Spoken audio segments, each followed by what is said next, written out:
3 years ago, I set out to construct the most powerful nootropic stack for focus, motivation, and sheer cognitive horsepower. I logged hundreds of hours, sampled endless amounts of cognitive performance chemicals, and ran beta tests with soldiers from the United States Army.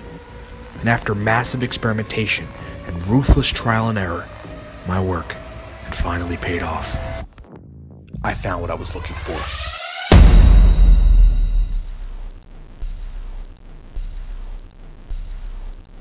You know, as we talk about often with the Cortex stack, we intended to target modafinil in a natural way. We basically wanted to mimic modafinil in a stack, and that's what a lot of folks that respond well to it say. Their words, not ours. But that's unanimously and uniformly what people wanted when we asked them. You know, I'm connected to so many people in the nootropics community, people that take nootropics, other entrepreneurs, other business people, corporate people that take nootropics, and unanimously they're like, man, get me a natural version of modafinil and I'll buy a bottle every month. And so, you know, that's what we tried to target. And for those that respond well to it, that's what they report. Again, their words, not ours. The primary actions of the Cortex nootropic stack. See, we actually tried to make it an actual nootropic, not just a stimulant. So we combined two ingredients that work on neurochemicals in a way that both improve neurite outgrowth, axon and dendrite growth, so branches between neurons to send signals, as well as increasing, sensitizing some of the neurochemical receptors like dopamine receptors, and then increasing the quantity of certain neurochemicals like acetylcholine. This is a pretty powerful stack for those that respond well to it. It's a honing in. You know, you'll want to work. We called it workhorse. We put the moniker workhorse on it for a reason. You take it, you respond well to it, you're going to want to work. Secure a bottle for the Cortex stack at livecortex.com. I think you're going to love it. You know, what we tried to really do is make a stack that was not subtle. You know, a lot of the other nootropic stacks that are out there, commercial stacks at least, they're pretty good. But they are, in some sense, a little too subtle for a lot of people that really want the extra cranked up effect of good brain performance, and particularly verbal fluency. When I took the Cortex stack today, my verbal fluency is on fire as usual with the stack. That's probably the most standout effect besides mental energy and endurance. Just the sort of workhorse endurance, get a lot of stuff done. Folks are just like, wow, you know, I could give a speech without umming and ahhing, and I'm just able to access my intellect. I think everybody has hidden intellect that if their brain worked good enough and they had good verbal fluency, they could access that intellect. People would surprise themselves. Secure a bottle of the Cortex stack at livecortex.com for it's being called the only pre-made stack that actually works. Again, targeting regular dose modafinil with a natural stack. Some pretty interesting compounds in here. This is an actual nootropic, functional nootropic compound. Okay, so Epic Coffee. So the question of nootropics and liver functionality. First of all, I want to preface my video here with saying that I think there are a lot of other nootropics companies out there doing the public a disservice, you know, commercial nootropics, most of them frankly, because they do not talk about any of this. They don't say that you should cycle their product. They you know, some of them have like monthly subscriptions where you just keep taking the product, and I don't think that's a good idea for anything. You know, we actually have like a page on the Cortex website where we talk about cycling the product, and I always talk about cycling the product, just sort of in passing in videos, and I think that's critically necessary, but no other companies do that. And of course they just want folks to buy the product, and that's how people are, but I mean, I think that like people appreciate honesty a lot more. And that's it. And with nootropics, it's a given. Yes, it is a given that you should, I don't say tread lightly, but tread consciously throughout the process, right? Understanding that, you know, at the very least, you might get a tolerance with certain nootropic compounds, like, you know, L-tyrosine might be a good example, which converts to dopamine, epinephrine, norepinephrine, and some other ones, you know, alpha-GPC, huperzine A, you might develop a tolerance to some changes in the brain as a result, and that makes the stack less effective or the compounds less effective, so you want to cycle off. Get your brain back to homeostasis, then try it again, and you'll be rocking.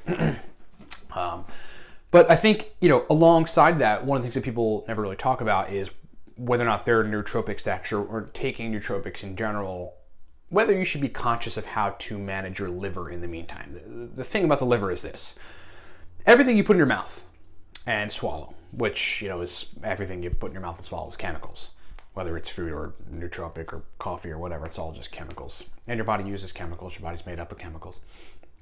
You know, passes through your liver. you know, and then eventually your liver has to clean out, you know, what it might collect from said foodstuffs or nootropics or vitamins or whatever, and find things that your body can't use or that, you know, your body shouldn't use, and get rid of them, hold on to them, convert them into compounds that you can then pee out, basically convert them into compounds and come out via urine. And there is such a thing as overburdening the liver. I don't think that you could get there directly by taking, you know, nootropics particularly. I think you could probably get there by taking hardcore drugs. Modafinil seems to be relatively, you know, safe on the liver long term. Seems to be. There's only a few limited studies in some N equals 1, but it seems to be. But I mean, if we're talking about much more hardcore drugs, this is where you would want to look out for, you know, a liver functionality issues thereafter. But what the problem is, and I think, you know, just to cut to the chase, yes, you should cycle nootropics. You should do liver cleanses. You should do things to improve liver health. You should exercise to detox all the time. Because, like, what if your detox pathways, the liver has a bunch of detox pathways that work specifically on converting the toxins that might be in the liver that it collects from food and the environment and other things you might consume into something you can excrete, go wrong. And detox pathways do go wrong. I mean, there's no question about it, right? There are many diseases in which it's suggested, right, or it's implied, or it's thought that liver detox pathways go wrong. Like myalgic encephalomyelitis is one of them, otherwise known as chronic fatigue syndrome, and I mean, there's a bunch of different names, you know, in which a lot of people theorize, and really there's some studies out there that demonstrate that glutathione, which is like the liver's and the body's main detoxifiers, is in decreased quantities in these people. So that's an indication that detox pathways are not functioning correctly. So in those people, they would want to be careful enough taking any compound, and nootropics fall into that category.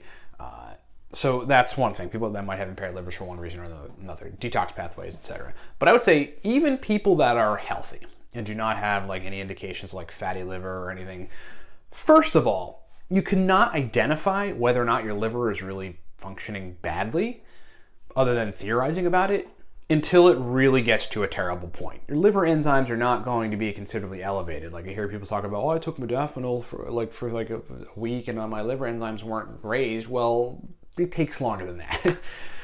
You know, and if you read about it, it takes some more time. The liver has to endure considerable damage before it shows up, you know, in an alarming way on a liver enzyme test, as an example, where the enzymes are elevated.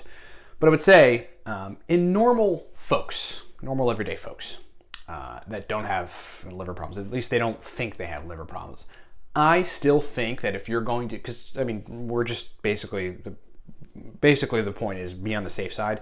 I still think that you should, at the very least, be conscious of this and do things like cleanse the liver more. You know, I mean, for some people, a good run in the morning every day of the week, you know, five days of the week, will help cleanse your liver because that's going to help detoxify. For people that think they have some sort of impaired liver function or that just want to venture into this area, I mean, there are compounds out there that facilitate, you know, improved liver function. N-acetylcysteine, which converts partially with some other cofactors to glutathione, would be one of them. Coffee enemas, which is where you insert, you know, organic coffee into your rectum and it goes up directly to the liver, has your blood circles through your body and through the liver like multiple times and increases glutathione. This master detox is another way of doing that. But then, I mean, also very simply take some lemon juice, you know, a lemon, cut it, open it up, take the peel off, take a grapefruit, do the same thing, throw it in a blender and drink the juice. Put some garlic in there if you really want to add some little spice and good flavor to it, but also the extra liver detoxification. And you've legit just made a liver detox drink right then and there, right?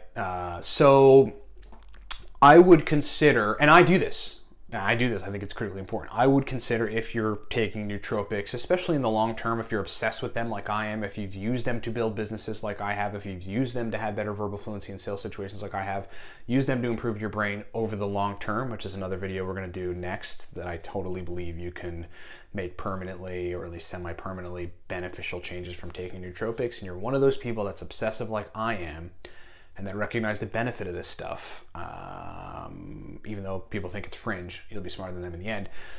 I think you should cleanse your liver. I think you should pay attention to your liver, and at the very least, do some runs. Do some heavy workouts to detox. Pay very close attention to how you feel, and include foods that are known.